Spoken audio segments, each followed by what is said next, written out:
ఇప్పుడు అత్యవసరంగా press meet పెట్టడానికి కారణం అండి, ఇండస్ట్రీలో జరుగుతున్న ఈ పండగ సినిమాల పరిణామాల మీద.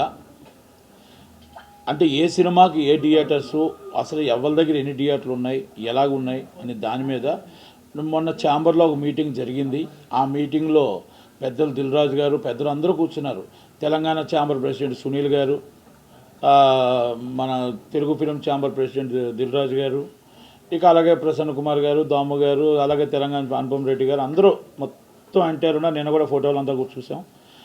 అయితే ఇక్కడ ఆశ్చర్యకర విషయం ఏంటంటే, తెలంగాణ ప్రెసిడెంట్ దగ్గర థియేటర్లు, తెలంగాణలో ఉన్న థియేటర్లు తెలంగాణ ప్రెసిడెంట్ దగ్గర ఉన్నాయి. తెలుగు ఫిల్మ్ ఛాంబర్ ప్రెసిడెంట్ దగ్గర ఉన్న బ్యాలెన్స్ థియేటర్లు ఉన్నాయి. అంటే తెలంగాణ రాష్ట్రం ఇద్దరి చేతుల్లోనే ఉంది.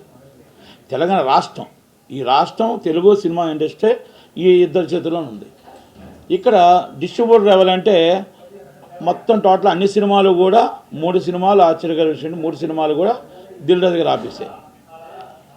ఒక్క సినిమా హనుమాన్ బయట సినిమా, బయట వాళ్ళది. అంటే అయ్యో ఈగల్ సినిమా వెనక్కి వెళ్ళింది. ఓకే, ఎందుకు వెనక్కి వెళ్ళారు, వాళ్ళకి ఇంటర్నల్ కారణాలు ఏంటి, ఇవన్నీ పక్కన పెడదాం. నేనేమంటున్నానంటే, మనం ఛాంబర్లో కూర్చునేటప్పుడు, పదవులు కూర్చునేటప్పుడు, తనవాడైనా మనవాడైనా పైవాడైనా మన దగ్గర ఉన్నవాడైనా మనం చేసిన ప్రతి సంవత్సరం కూడా మనం ఎలా చేస్తున్నాం, ఏ విధంగా ఉంటున్నాం, అందరికీ సర్దాలా లేదా థియేటర్లు అనేది చూడవలసిన బాధ్యత ఆ పోస్ట్ మీద ఉంటుంది. నాట్ ఓన్లీ మ్యాన్, అంటే మనిషి కాదు, ఆ పోస్ట్ మీద ఉంటుంది. ఆ పోస్ట్ పదవిలో ఉన్నది ఎవరండి? Sunil garu and Telangana film chamber of president is owners and Telangana. Telugu film ఛాంబర్లో ఉన్నది ఎవరండి? ప్రెసిడెంట్ ఆఫ్ దిల్ రాజు గారు. ఇప్పుడు మీరు ఉండి సినిమా థియేటర్స్, నాకు తెలిసిన సమాచారం మాత్రమే చెప్తున్నా. ఎవరికి అడ్జస్ట్మెంట్లు చేశారా, లేకపోతే ఆ ప్రొడ్యూసర్ తరపున, నాకు ఈ ప్రొడ్యూసర్ తరపున నేను చెప్పట్లా. నేను ఒక నిర్మాతల తరపు నుంచి నాకు బయట జరుగుతున్న ఒక ఎగ్జిబ్యూటర్గా, ఒక డిస్ట్రిబ్యూటర్గా ఆ నిర్మాతలకు అన్యాయం జరుగుతుంది, ఎగ్జిబ్యూటర్లకు అన్యాయం జరుగుతున్న దాన్ని బట్టి ఆ విని నేను మాట్లాడి ప్రెస్ మీట్ పెట్టానే తప్ప, నాకు ఏ నిర్మాత నా దగ్గరికి వచ్చి నాకు జరిగింది బాధ అని చెప్పలేదు. అందరూ ఒకటే. మళ్ళీ దాంట్లో ఉన్న వాళ్ళంతా ఈ పండగకే కొట్టుకుంటారు, పండగ తర్వాత మళ్ళీ అందరూ ఒకటే, అక్కడ గిల్టే అన్నీని. కానీ ఏంటంటే, ఇప్పుడు హనుమాన్ సినిమా నిర్మాత ఎవరో ముక్కు నాకు తెలియదు. ఇక్కడే ఉన్న ఇప్పుడు గుంటూరు కారం అనేది నాగవంశీ నాకు తెలిసిన వ్యక్తే.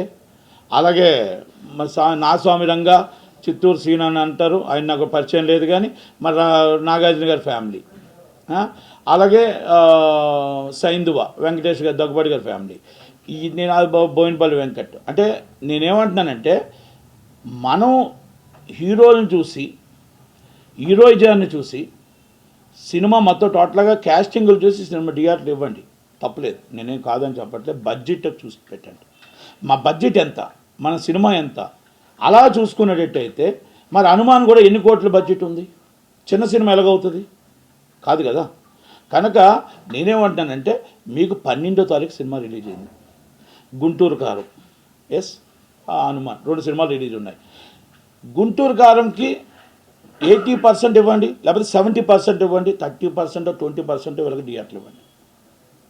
ఇది మనకు కరెక్ట్గా ఉంటుంది. అంటే మీరు బడ్జెట్ కూడా చూసుకోండి సినిమాలు. అలాగే 13వ తారీఖు వస్తుంది, ఒక 10% తగ్గించండి, 5%. అలాగే మీరు 14వ తారీఖు వస్తుంది, ఒక 5-10 తగ్గించండి. నా స్వామి రంగా, సైందువ. అంటే మీరు ఇక్కడ డిస్ట్రిబ్యూటర్ని చూస్తున్నారా, మళ్ళీ మీరు ఏంటంటే అక్కడ థియేటర్ హీరోని చూస్తున్నారా, సినిమాని చూస్తున్నారా? నాకు అర్థం కావట్లే. మీరు నా స్వామిరంగా అప్పటికప్పుడు కన్ఫర్మేషన్ అయ్యి సినిమాకి వచ్చి మీ ఇష్టం వచ్చిన థియేటర్లు ఇస్తానంటారు, అది డిస్ట్రిబ్యూటర్ మరి దిల్ రాజు గారు కాబట్టి. సైందువాగ్ ముందే డిస్ట్రిబ్యూటర్ దిల్ రాజు గారు కాబట్టి మీ ఇష్టం థియేటర్ బ్లాక్ చేస్తామంటారు. మొత్తం టోటల్ ఆల్రెడీ గుంటూరు కారంగా మొత్తం థియేటర్లు అన్నీ వేసేస్తామంటే, మరి ఒక హనుమాన్ థియేటర్కి సినిమాలు ఇవ్వకపోతే ఎలా చెప్పండి? ఓకే, మనం ఇక్కడ బలవంతులు ఉండొచ్చు, మనం ఇక్కడ బలవంతులమే. ఏం బలవంతులం? దిల్ రాజు గారు తెలంగాణకి, ఆంధ్రప్రదేశ్కి ఆయన బలవంతుడే. ఎస్, సునీల్ గారు తెలంగాణకు బలవంతుడే. కానీ ప్రపంచానికే బలవంతుడు ఉన్నారు ఆంజనేయ స్వామి. ప్రపంచానికి బలవంతుడు కదా, ఆయన దేవుడే కదా. అంటే మనం కూడా అర్థం చేసుకోవాలి.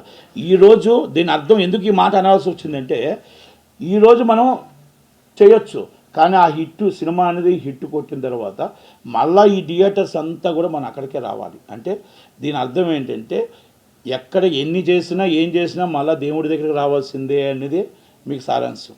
మీరు అదే నేను చెప్తున్నా. ఈరోజు మనం తప్పించవచ్చు, ఈరోజు మనం ఏమైనా మాట్లాడవచ్చు, కానీ నాకు మళ్ళీ చెప్తున్నా ఆ సినిమా నిర్మాత ఎవరో నాకు పరిచయం లేదు, ఆ సినిమా నిర్మాత లేదు, ఈ లెవెల్లో కూడా నాకు. కానీ నాకు కావాల్సిన వాళ్ళు దాంట్లో ఉన్నారు. ఎవరు నా స్వామి రంగాన్ని అందరూ నాకు కావాల్సిన వాళ్ళు ఉన్నా కూడా, లేకపోతే మనకి గుంటూరు కారం కావాల్సిన వాళ్ళు ఉన్నా, కాకపోతే మనం చేసేటప్పుడు న్యాయం చేయాలి అంటాను. ఒప్పించాం, ఎస్, నాకు ఇందాక కూడా మాట్లాడితే ఒప్పించాం అన్నారు. ఒప్పించారు కరెక్టే. మనం ఎందుకంటే అక్కడ హనుమాన్ అనే సినిమాకి థియేటర్లు ఎందుకు ఇవ్వలేకపోయాం అంటే డిస్ట్రిబ్యూటర్ను చూసి మనం కాదు, సినిమాను కూడా చూసి ఆ సినిమాకి థియేటర్ అయినప్పుడు మనం ఇప్పుడు గవర్నమెంట్ ఏం చేస్తుంది? మొన్న దొరల పాలన వెళ్ళింది, ఇప్పుడు పటేల్ పాలన వచ్చింది. ఆ రోజు 395 రూపాయల టికెట్ ఇస్తే మీరు 450 రూపాయల టికెట్ ఇచ్చారాయా? ఇక మీరేం న్యాయం చేసినట్టు? పేదల పాలన, ప్రజల పాలన, ప్రజా దర్బార్ అన్న మీరు ఇక్కడ మరి ఇప్పుడు ఏం చేస్తున్నారని అడుగుతున్నా. ప్రజల్ని దోచుకోవడానికి, ప్రజల్ని దాచుకోవడానికి మీరు డబ్బులు తీసుకొని 450 రూపాయల టికెట్ ఈ పండగలో మొత్తం అందరూ దోచుకోవడానికి కాదండి. గవర్నమెంట్ 395 రూపాయలు వాళ్ళకి ఇచ్చింది కాబట్టి, అలాగే రేట్లు పెంచి పేదవాళ్ళని దగ్గరికి రానివ్వలేదు కాబట్టి, చూడలేదు కాబట్టే మీకు గవర్నమెంట్ అప్పచెప్పారు. రేవంత్ రెడ్డి గారు, కోమటిరెడ్డి వెంకటరెడ్డి గారు మీకు అప్పచెప్పేటప్పుడు కూడా మీరు ఇంకా 50 రూపాయలు పెంచి ఇంకా రేటు ఇవ్వండి, ప్రజల్ని మీరు దోచుకోండి అంటే ఎలాగా? ఇది ఎంత దాకా కరెక్ట్ అండి ఇది? అంటే ఇప్పుడు ఒక పాలన మారుతుంది అంతే. కార్పొరేట్ కంపెనీలకు ఒత్తాసు పలుకుతూనే ఉన్నారు మీరు. చిన్న నిర్మాత బతికేంటి, సినిమాలు ఏంటి, దాంట్లో ఒకవేళ అవ్వకపోతే మీరు కూడా ఇన్వాల్వ్మెంట్ అయ్యి వాళ్ళకి చెప్పండి. తెలంగాణలో ఇద్దరే నడుపుతున్నారు. చిన్న సినిమా నిర్మాతలు దెబ్బ తినేస్తున్నారు, చచ్చిపోతున్నారు. మేము చెప్తున్నాం 2.5 షో మాకు ఇవ్వండి అని. మల్టీప్లెక్స్లు కానీ అన్నీ కూడా మేము అడుగుతున్నాం 20% ఆక్యుపేషన్ ఇవ్వండి అని. కానీ మీరు పిలిపించండి, మేము వచ్చాం, మిమ్మల్ని మర్యాదపూర్వకంగా కలిసాం. కానీ ఏంటంటే గవర్నమెంట్ ఇంక 25 రోజులు అయ్యింది. ఎస్, మీరందరూ కూర్చోబెట్టి మాట్లాడండి, చిన్నవాళ్ళని పెద్దవాళ్ళని. కాంగ్రెస్ గవర్నమెంట్ అంటే అందరు గవర్నమెంటు. కాంగ్రెస్ గవర్నమెంట్ అంటే మాకు న్యాయం జరిగిన గవర్నమెంటు. సినిమా ఫీల్డ్లో, ఇండస్ట్రీలో మాకు న్యాయం జరిగింది. ఈరోజు వీళ్ళిద్దరి వల్ల చాలా ఇబ్బంది. తెలంగాణలో సినిమాలు రిలీజ్ చేసుకునే పరిస్థితులు లేకుండా పోయాయి. మేము ఈరోజు కూడా చెప్తున్నాం, సినిమాలు రిలీజు మీరు హనుమాన్కి ఎంత ఇస్తున్నారు, దీనికి ఎంత ఇస్తున్నారు చూసి ఇవ్వండి. నేనే అన్ని సినిమాలు మనవే. పెద్ద సినిమా బతకాలి, మిడిల్ సినిమా బతకాలి, చిన్న సినిమా బతకాలి, అంతే తప్ప బయట టాక్ ఏంటంటే మొత్తం టోటల్గా ఒక్క థియేటర్ లేదు. ఆర్టీసీ ఎక్స్ప్రెస్లో ఒక థియేటర్ లేదు, ఎక్కడ ఒక థియేటర్ లేదు, ఒక థియేటర్ ఇవ్వట్లేదు అనేది ఆ నిర్మాత కూడా ఆవేదన వ్యక్తం చేశాడు. కనుక ఆవేదన వ్యక్తం చేసే పరిస్థితికి ఎందుకు వచ్చాడు ఆ నిర్మాత? నేను 2-3 ఛానల్లో చూశాను. నేనేమంటున్నాను, ఛాంబర్లో కూర్చునేది మనమే, అక్కడ థియేటర్లు ఉన్నది మనకే, డిస్ట్రిబ్యూషన్ మనకే. కానీ అక్కడ ఎవరు ఎక్కడున్నా డిస్ట్రిబ్యూషన్లో కూర్చుంటే మన సంస్థ, ఛాంబర్ సీట్లో కూర్చుంటే అది అందరి సంస్థ. ఆ సంస్థలో మనందరికీ న్యాయం చేయాలి. ఇది దిల్ రాజు గారు ఎక్కడో తేడా వస్తుందని అనుకుంటున్నా. ఎందుకంటే ఆయన మీద నాకు పూర్తిగా నమ్మకం ఉండే. ఎందుకంటే అందరికీ కలిపి న్యాయం చేయాలి, ఇక్కడ అన్యాయం జరగకూడదు. ఓకే, ఈగల్ సినిమాని వెనక్కి వేశారు. మీరు February 9 సినిమా ఎప్పుడో కమిట్మెంట్ అయినా మరి బైరోకాన్ ఏమవుతుంది?